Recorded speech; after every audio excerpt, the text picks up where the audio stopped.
It's not every day you can wake up and visit a world wonder, but today is one of those days.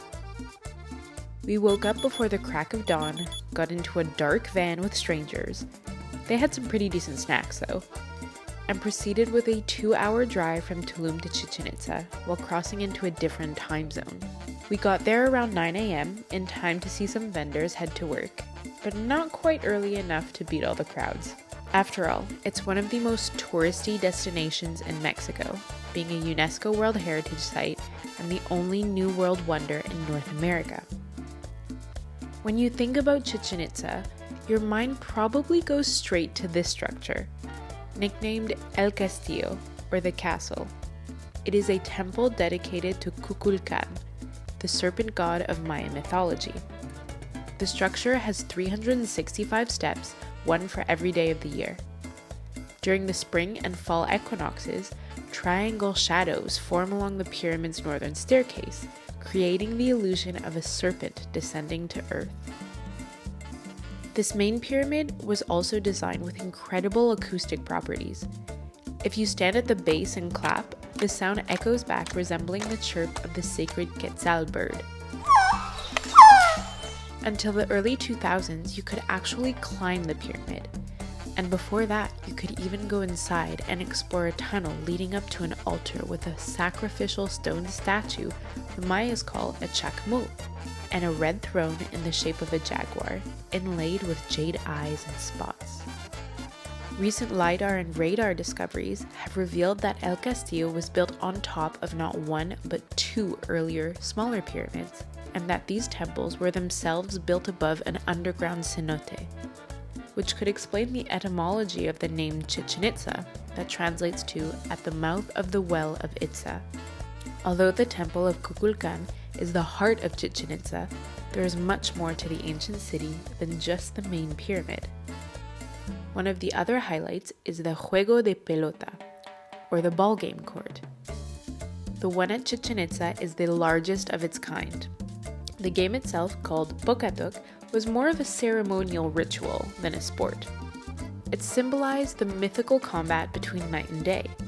Participants had to hit a solid rubber ball weighing a whopping 8 pounds through stone hoops without using their hands. The game is often associated to human sacrifice. While some theories suggest that the winners of the game were sacrificed as an honor, others suggest that captives held by the city were the ones being sacrificed after the game. Another fascinating structure near the main pyramid is the appropriately named Platform of Skulls. Not only is its entire base engraved in skulls, but the Maya would also display their enemies' severed heads on long wooden beams depicted here. Although it is the most blatant, it's not the only monument with concrete evidence of human sacrifice at Chichen Itza. Just a stone throws away is the Sacred Cenote, also dubbed the Well of Sacrifice, where the Maya would deposit valuables such as gold, jade, and pottery, as well as human bodies as a form of sacrifice to the rain god named Chak.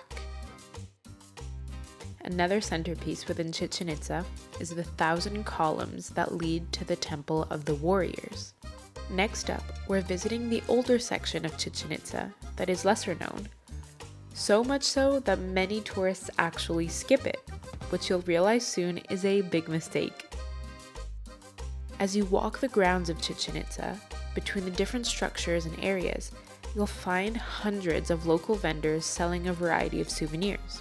Our guide actually befriended some of them, and they helped demonstrate some Maya traditions and customs like the Mayan calendar, how they used obsidian to observe astrological events without damaging their eyes, how they used plants to pigment objects, clothes, and even create paint for their buildings.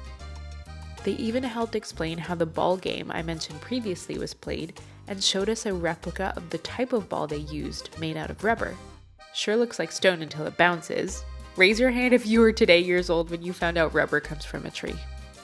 Anyways, once you're done wandering the path of endless merchant stalls, you'll find yourself entering the old Chichen Itza, and the first monument to greet you is the ancient observatory, also known as the Caracol. The Mayan people were very skilled astronomers, and they use this building to observe the planets, sun, and moon. They use these observations to create their very complex and accurate calendar system.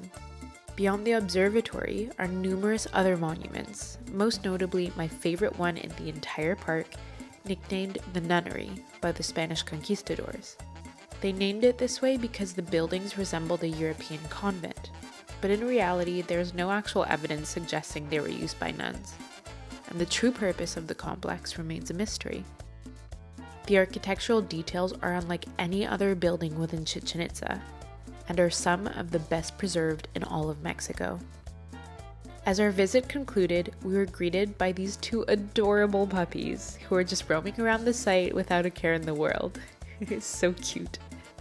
We made our way back to the main pyramid again to take in the views of the world wonder one last time before heading back home. And this is your reminder to arrive as early as you can, or else you'll get stuck with crowds like this, which will make your visit so much less pleasant. Chichen Itza opens at 8 a.m., so be there or be square.